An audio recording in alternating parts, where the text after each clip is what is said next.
Hey everyone, welcome to Sarkariyat once again. तो इस video में जो है अब हम लोग अपना नेक्स्ट पार्ट कवर करने वाले हैं। बीएससी नर्सिंग के जो प्रीवियस ईयर के क्वेश्चंस हम लोग डिस्कस कर रहे हैं।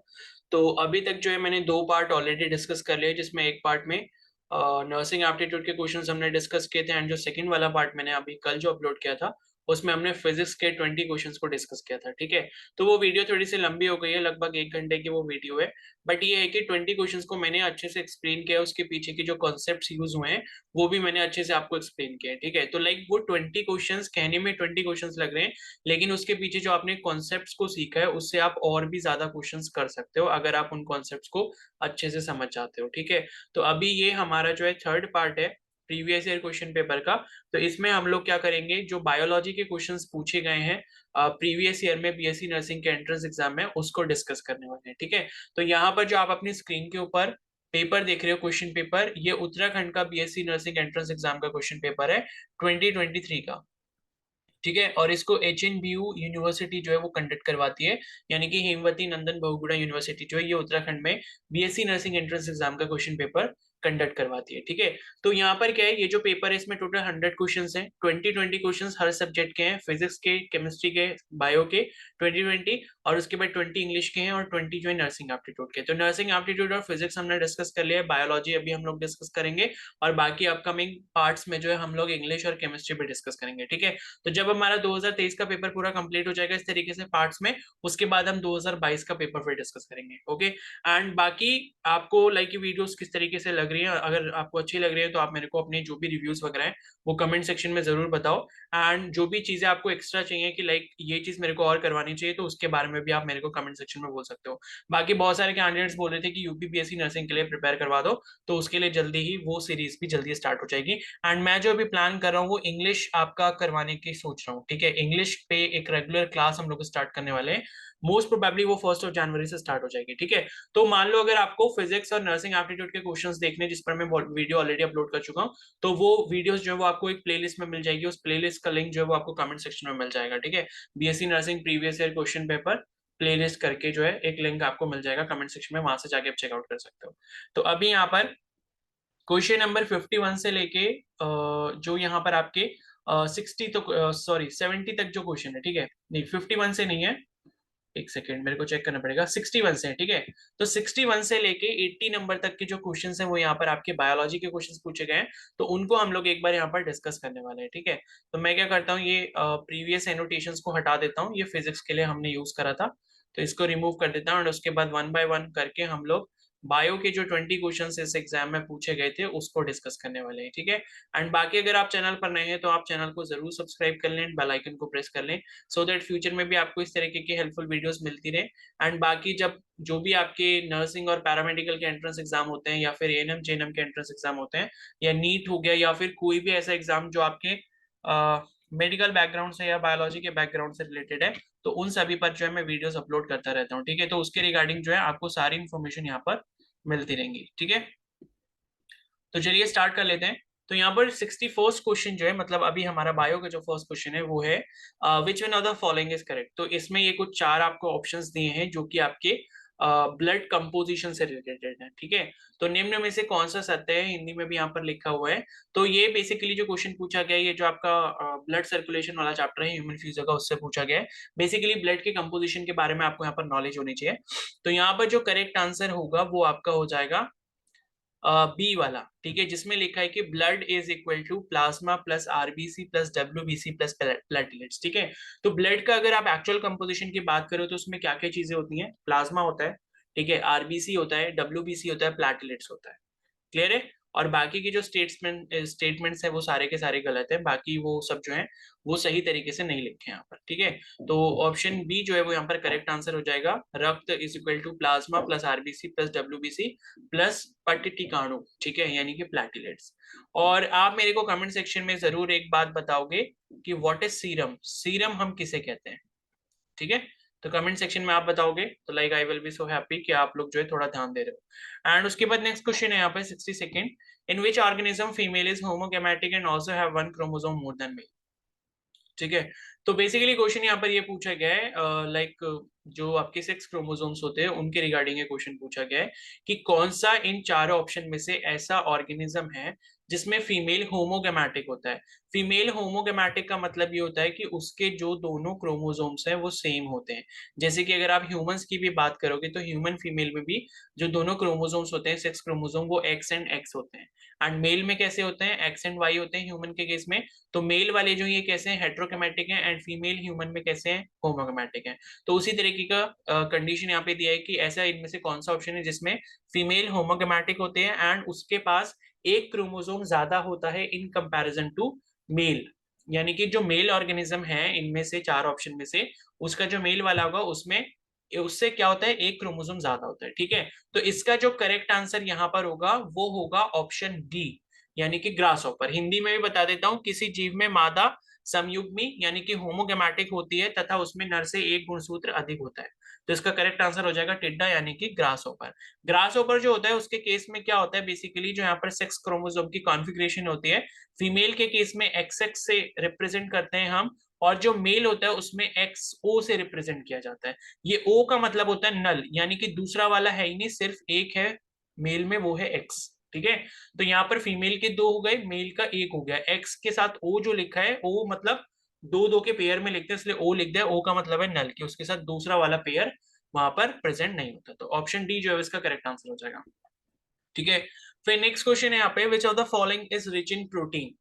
निम्नलिखित में से किसमें प्रचुर मात्रा में प्रोटीन होता है। ठीक है। तो ये 63rd क्वेश्चन है।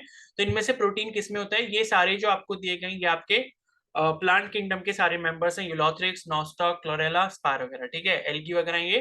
तो यहाँ पर जो है इसका करेक्ट आंसर हो जाएगा क्लोरेला। ठीक है। क्लोरेला जो एल्गी है ये क्या है, आपकी प्रोटीन रिच एल्गी होती है। और इसी तरीके से आप एक और एग्जांपल याद रख सकते हो, क्लोरेला का जब भी नाम आएगा तो क्लोरेला में लाइक जो प्रॉपर्टीज होती हैं, लाइक ये प्रोटीन रिच होता है। तो इसी तरीके से एक और होता है स्पिरुलिना। ठीक है। स्पिरुलिना में भी आपका काफी ज्यादा अमाउंट में प्रोटीन होता है। एंड ये जो दोनों हैं ये स्पेस ट्रैवलर्स के थ्रू यूज किए जाते हैं। मतलब जब कोई स्पेस में जाता है तो ये इनको लेके जाते हैं अपनी न्यूट्रिशन के लिए। तो ये पॉइंट भी आप ध्यान रखना, कई बार ऐसे भी करके पूछ लेता है। ठीक है। उसके बाद नेक्स्ट क्वेश्चन है यहाँ पे 64th, zygotic meiosis characteristic of, यानी कि युग्मज अर्धसूत्री विभाजन किसका विशिष्ट लक्षण है। ठीक है। तो इसका जो करेक्ट आंसर होगा, जो जाइगोटिक मियोसिस आपका होता है, ठीक है, जाइगोटिक मियोसिस जो होता है वो आपका क्लैमिडोमोनास में होता है। तो क्लैमिडोमोनास जो है बेसिकली एक थैलोफाइट है, एंड थैलोफाइट्स का केस मतलब थैलोफाइट का एक कैरेक्टरिस्टिक फीचर है जाइगोटिक मियोसिस। ठीक है। तो क्लैमिडोमोनास जो है उसका करेक्ट आंसर हो जाएगा। तो 64th क्वेश्चन हो गया। अब हम चलते हैं 65 के ऊपर। तो ये पेपर में हमें भी थोड़ा सा ढूंढना पड़ेगा 65 वाला कहाँ पर है। 87 9 65, ठीक है, ये रहा 65। तो 64 के बाद हम अब हम यहाँ पर आ चुके हैं 65 के ऊपर। तो 65th क्वेश्चन है यहाँ पर, length of DNA in E coli is. तो ई कोलाई जो होता है यानी कि एस्कर्किशिया एस्कर्किशिया कोलाई जो होता है उसमें आपका लेंथ ऑफ डीएनए यहाँ पर पूछा है। ठीक है। तो लाइक यहाँ पर मैं आपको उसको थोड़ा सा सॉल्व करके बता देता हूँ। वैसे जो इसका करेक्ट आंसर है वो है 4.6 इंटू 10 की पावर 6 बेस पेयर। तो बेस पेयर के टर्म्स में आपको यहाँ पर बताना था कि जो डीएनए की लेंथ है वो यहाँ पर कितनी होती है ई कोलाई में। ठीक है। तो अब ये कैसे होता है वो थोड़ा सा हम यहाँ पर समझ लेते हैं, ताकि आपकी एक बेटर अंडरस्टैंडिंग बन जाए इस टाइप के क्वेश्चन के लिए। तो देखो इसको करना कैसे बेसिकली। तो यहाँ पर जो आपका ई कोलाई का डीएनए होता है, ठीक है, तो यहाँ पर मैं लिख देता हूँ length of E coli DNA. ये जो होती है डीएनए की लेंथ जो होती है ई कोलाई की, ये होती है आपकी 1.36 mm। और इसको आप क्या कर सकते हो, एंगस्ट्रॉम में जब चेंज करोगे तो एक मतलब एंगस्ट्रॉम का मतलब क्या होता है, 10 to the power -10 मीटर। तो ये हो जाएगा 1.36 इंटू 10 की पावर 7 एंगस्ट्रॉम। ठीक है। तो ये जो है लेंथ होती है ई कोलाई की डीएनए की, लेकिन सिंगल की। ठीक है। ये हो गया, इतना माइक्रोन हो गया। और जो उसके मतलब आपको क्या निकालना है भाई, ये तो लेंथ है आपकी किसमें, मतलब लेंथ आपकी लेंथ की यूनिट्स में है। लेकिन आपको यहाँ पर ऑप्शन जो दिए हैं वो बेस पेयर की दिए हैं। ठीक है। तो आपको बेस पेयर निकालने होंगे। तो टोटल लेंथ तो कितनी हो गई, 1.36 इंटू 10 की पावर 7 एंगस्ट्रॉम हो गई। एंड यहाँ पर जो डिस्टेंस होता है, distance between two pairs distance between two pairs, जो यहाँ पर इक्वलाई की जो दो बेस पेयर्स होते हैं यहाँ पर, उनके बीच का जो डिस्टेंस होता है वो होता है आपका 0.34 नैनोमीटर। और इसको जब आप एंगस्ट्रॉम में चेंज करोगे, बिकॉज हमें सेम यूनिट्स बनानी पड़ेगी, तो ये एंगस्ट्रॉम में जब आप चेंज करोगे तो ये 3.4 एंगस्ट्रॉम हो जाएगा। ठीक है, अब ये 3.4 एंगस्ट्रॉम हो गया। तो अगर हमें total number of base pair यहाँ पर कैलकुलेट करने हैं, total number of base pair, तो ये कितने हो जाएंगे? जो आपको टोटल ऊपर लेंथ दी है, यानी कि 1.36 इंटू 10⁻7, ये आपकी टोटल लेंथ है। और यहाँ पर जो दो पेयर के बीच में जो डिस्टेंस होता है वो आपका कितना है? 3.4 एंगस्ट्रॉम है। ठीक है, 3.4 एंगस्ट्रॉम। तो ये हो गया। जब आप इसको कैलकुलेट कर लोगे तो आपको आंसर मिल जाएगा। एंड जब ये आप कैलकुलेशन करते हो तो आपको आंसर जो मिलता है लगभग लगभग मिलता है 4 इंटू 10⁻6 बेस पेयर। ठीक है, तो इसके अकॉर्डिंग जो आंसर है वो ऑप्शन सी जो है वो यहाँ पर करेक्ट आंसर हो जाएगा, 4.6 इंटू 10�6 बेस पेयर के टर्म में। अगर वो लेंथ के यूनिट्स में पूछ रहा है तो 1.36 मिलीमीटर हो जाएगा, या फिर 1.36 इंटू 10�7 एंगस्ट्रॉम हो जाएगा। ठीक है, उसके बाद तो इसका मैं हिंदी में ही बता देता हूँ। तो ये आपसे जो पूछा गया था वो ये पूछा गया था कि इस्वेरिदिया कोलाई में, ठीक है, इस्केरिकेशिया कोलाई में, मतलब ई कोलाई में डीएनए की लंबाई कितनी होती है। ठीक है, तो बेस पेयर के टर्म्स में आपसे पूछी गई थी 4 युग्म। ठीक है, उसके बाद नेक्स्ट क्वेश्चन जो है 66 क्वेश्चन है ये, where does the light reaction takes place. ठीक है, तो ये आपका क्वेश्चन फोटोसिंथेसिस वाले चैप्टर से पूछा गया, जो फोटोसिंथेसिस इन हायर प्लांट्स है, वहां से क्वेश्चन है। तो लाइट रिएक्शन और डार्क रिएक्शन की जो लोकेशन है उसके बारे में आपको पता होना चाहिए। तो लाइट रिएक्शन जो होती है वो आपकी ग्रीना में होती है, थैलाकोइड्स में होती है। और जो अगर यहाँ पर डार्क रिएक्शन के बारे में पूछा जाता है तो वो आपका स्ट्रोमा में होता है। ठीक है, तो प्रकाश अभिक्रिया कहाँ संपन्न होती है, तो इसका आंसर हो जाएगा ग्रीना में। अगर ये पूछा जाता कि जो डार्क रिएक्शन है, ठीक है, वो कहाँ पर होती है, तो वो स्ट्रोमा में होती है। उसके बाद नेक्स्ट क्वेश्चन है 67th वाला, a plant requires magnesium for. Plant में मैग्नीशियम की जरूरत जो है वो क्यों पड़ती है, पादपों में मैग्नीशियम की आवश्यकता क्यों होती है। ठीक है, तो ये जो क्वेश्चन है ये बेसिकली जो मिनरल न्यूट्रिशन वाला चैप्टर है उससे पूछा गया था। एंड इसका जो करेक्ट आंसर हो जाएगा वो हो जाएगा क्लोरोफिल सिंथेसिस। जब आप क्लोरोफिल का स्ट्रक्चर पढ़ते हैं तो क्लोरोफिल के अंदर भी मैग्नीशियम प्रेजेंट होता है। तो क्लोरोफिल बनाने के लिए जो है यहाँ पर हमें मैग्नीशियम की जरूरत पड़ती है। ठीक है, तो क्लोरोफिल, अगर मान लो कई बार आपसे ये पूछ लिया जाए कि which element is found in chlorophyll, तो मैग्नीशियम उसका आंसर हो जाएगा। और यहाँ पर जैसे पूछा कि मैग्नीशियम की जरूरत प्लांट में क्यों पड़ती है, तो क्लोरोफिल बनाने के लिए पड़ती है। ठीक है, अब नेक्स्ट क्वेश्चन है 68 वाला, ये है आपका, which of the following growth regulator is known as stress hormone. तो इनमें से जो है निम्नलिखित में से कौन सा वृद्धि नियात्मक दबाव हार्मोन कहलाता है, किसे हम स्ट्रेस हार्मोन कहते हैं। तो इसका जो करेक्ट आंसर हो जाएगा वो हो जाएगा आपका एब्सिसिक एसिड। तो एब्सिसिक एसिड को हम क्या बोलते हैं, स्ट्रेस हार्मोन बोलते हैं। अब ये इसलिए बोलते हैं बिकॉज जब भी किसी प्लांट के ऊपर स्ट्रेस कंडीशंस होती हैं, ठीक है, स्ट्रेस कंडीशंस होती हैं, लाइक लैक ऑफ वाटर है, वाटर उसको सही से नहीं मिल पा रहा है, या मान लो कुछ भी ऐसी चीजें हैं, सॉइल कंडीशंस ठीक नहीं है, ठीक है, ह्यूमिडिटी का लेवल काफी ज्यादा है, इस टाइप की जब भी कभी कोई चीजें होती हैं तो ये स्ट्रेस हार्मोन रिलीज होता है। एंड जो भी रिक्वायर्ड एक्टिविटीज होती हैं उन चीजों को मतलब उन चीजों को क्या करने के लिए, सहने के लिए, ठीक है, तो ये जो हार्मोन है ये आपका रिलीज होता है एब्सिसिक एसिड से। ठीक है, उसके बाद नेक्स्ट क्वेश्चन है यहाँ पे 69, लेंटिसेल्स आर इन्वॉल्व इन। ठीक है, तो लेंटिसेल्स लाइक प्लांट में स्ट्रक्चर्स होते हैं एंड इनका जो काम होता है वो होता है गैसेस एक्सचेंज का।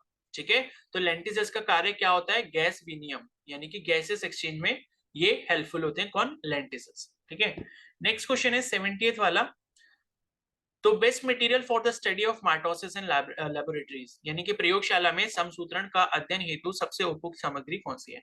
यानी कि अभी अगर मान लो हमें माइटोसिस की जो प्रोसेस है उसको स्टडी करना है, ठीक है, माइटोसिस कैसे हो रहा है, क्या क्या चीजें उसमें बन रही हैं, तो इसके लिए सबसे अच्छा मटेरियल इनमें से कौन सा रहेगा। ये जो 4 ऑप्शन दिए, एंथर होगा, रूट टिप होगा, लीफ टिप होगा, या ओवरी होगा। ठीक है, तो इसका जो करेक्ट आंसर हो जाएगा वो हो जाएगा रूट टिप। ठीक है, अब रूट टिप इसलिए होगा बिकॉज रूट टिप में क्या होता है, एक तो पहली चीज ये है, रूट टिप पे आपका जो सेल्स होते हैं वो कंटिन्यूअसली डिवाइड कर रहे होते हैं, बिकॉज उसकी लेंथ क्या होती है, बड़ी होती रहती है, एलोंगेशन जोन में होता है वो, ठीक है, और साथ में डिवाइडिंग जोन होता है वहां पे। तो यहाँ पर क्या है, आपके नए नए सेल्स बन रहे होते हैं, तो नए नए सेल्स बन रहे होते हैं, इसलिए हम यहाँ पर माइटोसिस का प्रोसेस जो है बहुत अच्छे से समझ सकते हैं। और साथ में यहाँ पर जो स्ट्रक्चर्स होते हैं सेल्स के अंदर वो काफी क्लियरली विजिबल होते हैं। ठीक है, तो ये हो गया। बाकी क्रोमोसोम्स वगैरह जो है हमें थोड़ा क्लियरली दिखते हैं इसमें रूट टिप वाले सेक्शन में, इसलिए हम क्या करते हैं, रूट टिप को बेस्ट मटेरियल मानते हैं माइटोसिस की स्टडी के लिए। ठीक है, तो 70 क्वेश्चंस हो गए यहाँ पर, 10 क्वेश्चंस हमने कर लिए, 10 और रह गए। तो अब हम चलते हैं 71 के ऊपर। ठीक है, तो ये रहा 71st क्वेश्चन यहाँ पे। तो 71st क्वेश्चन है, a transgenic food crop that may help in solving the problem of night blindness in developing countries are. Transgenic खाद्य फसल जो विकसित देशों में रातांधी की समस्या निवारण में सहायता कर सकती है। इसका आंसर क्या होगा? तो भाई यहाँ पर नाइट ब्लाइंडनेस जो टर्म आया है बेसिकली, तो नाइट ब्लाइंडनेस किससे होता है भाई? Due to deficiency of vitamin A. ठीक है, अगर विटामिन ए की कमी होगी तो नाइट ब्लाइंडनेस होता है, एंड विटामिन ए की कमी को अगर हम पूरा कर देते हैं तो नाइट ब्लाइंडनेस नहीं होगा।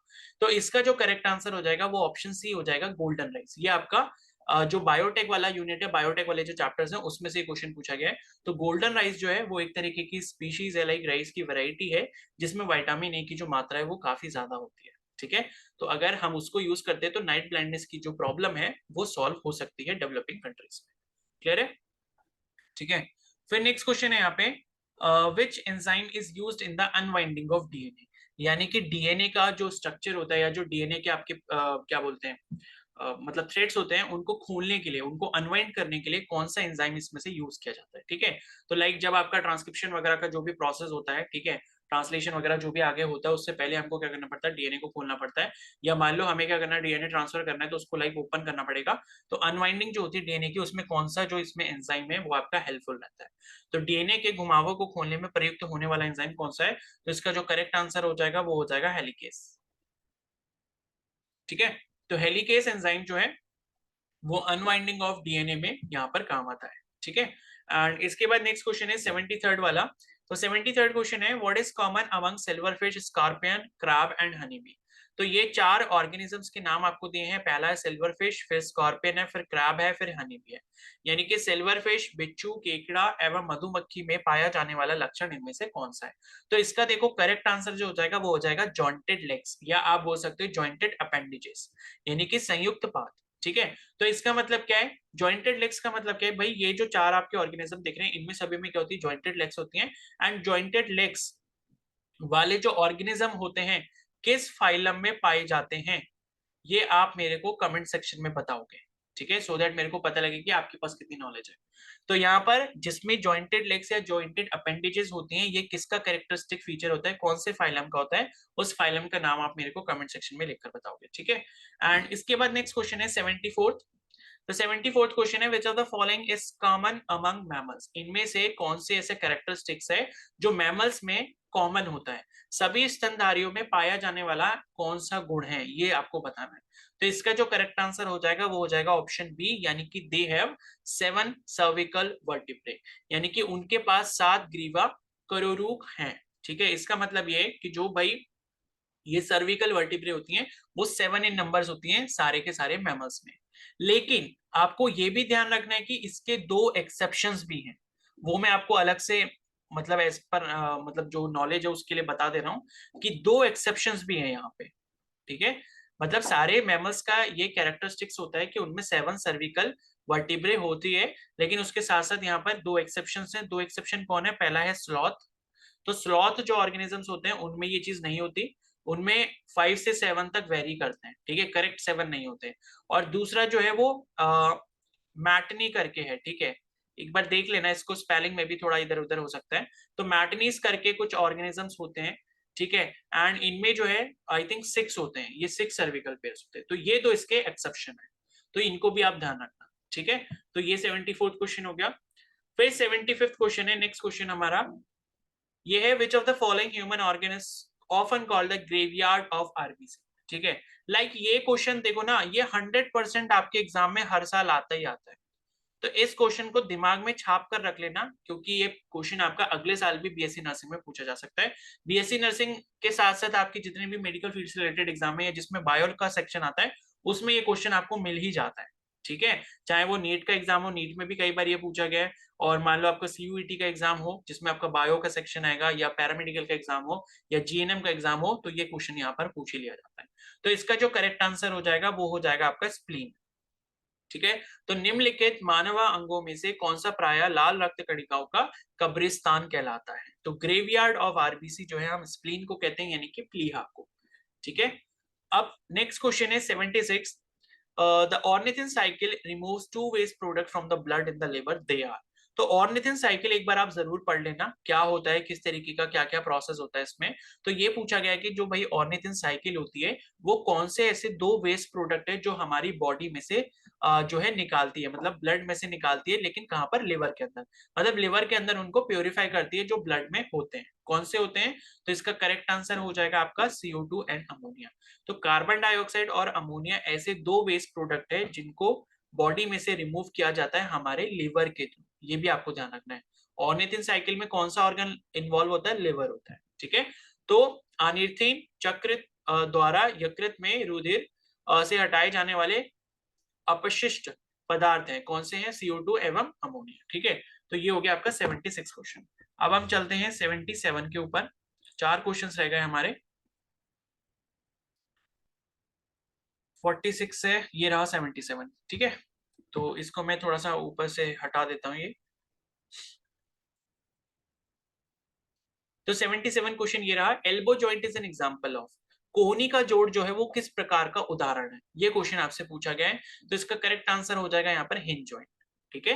हिंज जॉइंट का मतलब होता है कि लाइक ये अगर कोई हिंज है तो इसके अराउंड जो है कोई चीज आप मूव कर पा रहे हो, ठीक है। लाइक कोई भी जो है, लेकिन लिमिटेड मूवमेंट होता है, ठीक है। आप अपने कोहनी को या जो आपका जो एल्बो है उसको पूरा पीछे तक नहीं ले जा सकते, ठीक है।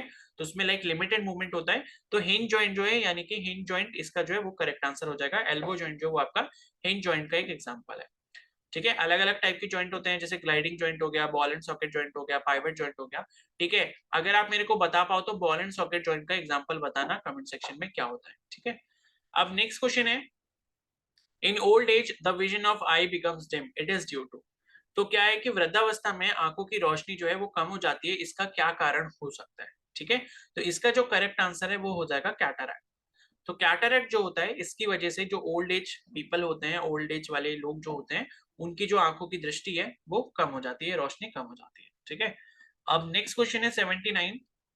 79 क्वेश्चन है, विच of the following groups consist of polysaccharides only. निम्नलिखित में से किस समूह में केवल बहुश बहुश कर रहा है, ठीक है, यानी कि पॉलीसैकेराइड्स है, इनमें से कौन से ऐसे हैं जो सिर्फ पॉलीसैकेराइड्स ही हैं। तो इसका जो करेक्ट आंसर हो जाएगा वो हो जाएगा ऑप्शन डी, यानी कि ग्लाइकोजन। ग्लाइकोजन भी एक पॉलीसैकेराइड है, सेल्यूलोज ये भी एक पॉलीसैकेराइड है, और स्टार्च ये भी एक पॉलीसैकेराइड है, ठीक है।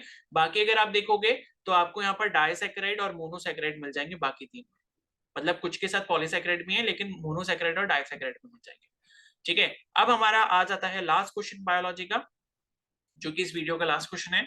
तो नेक्स्ट क्वेश्चन यहाँ पर है 80th, the enzymes involved in feedback inhibition are called, ठीक है। तो फीडबैक इनहिबिशन में जो एंजाइम इन्वॉल्व होते हैं वो कौन से होते हैं? प्रतिक्रिया अवरोधन में शामिल एंजाइम कहलाते हैं कौन से, ठीक है। तो इसका करेक्ट आंसर हो जाएगा एलोस्टेरिक एंजाइम्स। तो ये फीडबैक इनहिबिशन में जो एंजाइम्स इन्वॉल्व होते हैं उन्हें हम एलोस्टेरिक एंजाइम्स कहते हैं, ठीक है। एलोस्टेरिक एंजाइम जो है उसका करेक्ट आंसर है। तो यहाँ पर जो है हमने 20 आउट ऑफ 20 बायो के क्वेश्चंस कंप्लीट कर लिए हैं इस वाली वीडियो में। अब नेक्स्ट हम लोग कंप्लीट करेंगे केमिस्ट्री का सेक्शन, एंड उसके बाद करेंगे इंग्लिश का सेक्शन। तो हमारा 2023 का जो HNBU उत्तराखंड का BSc नर्सिंग का एंट्रेंस एग्जाम का पेपर है वो कंप्लीट हो जाएगा, ठीक है। एंड उसके बाद फिर हम 2022 पे चलेंगे, फिर 2021 पे, ऐसे करके मेरे पास 4-5 साल के पेपर्स हैं, उनको हम सॉल्व करते रहेंगे। तो काफी सारे क्वेश्चंस की भी प्रैक्टिस हो जाएगी, ऊपर से क्या होगा कि काफी सारे कॉन्सेप्ट जो उसके पीछे हैं वो भी हम लोग पढ़ लेंगे साथ साथ, ठीक है। तो कॉन्सेप्ट्स को भी हम थोड़ा थोड़ा ऐसे करके रिवाइज कर लेंगे, क्वेश्चंस भी प्रैक्टिस हो जाएंगे, और एक तरीके से आपको पता भी लग जाएगा कि क्वेश्चंस जो है वो किस तरीके से पूछे जाते हैं, ठीक है। तो ये वीडियो आपको कैसी लगी प्लीज मेरे को कमेंट सेक्शन में जरूर बताना, और बाकी आप किस किस टॉपिक पर, किस किस चीज पर वीडियो चाहते हो, किस चीज के लिए वीडियो चाहते हो, वो भी आप मेरे को कमेंट सेक्शन में जरूर बता देना।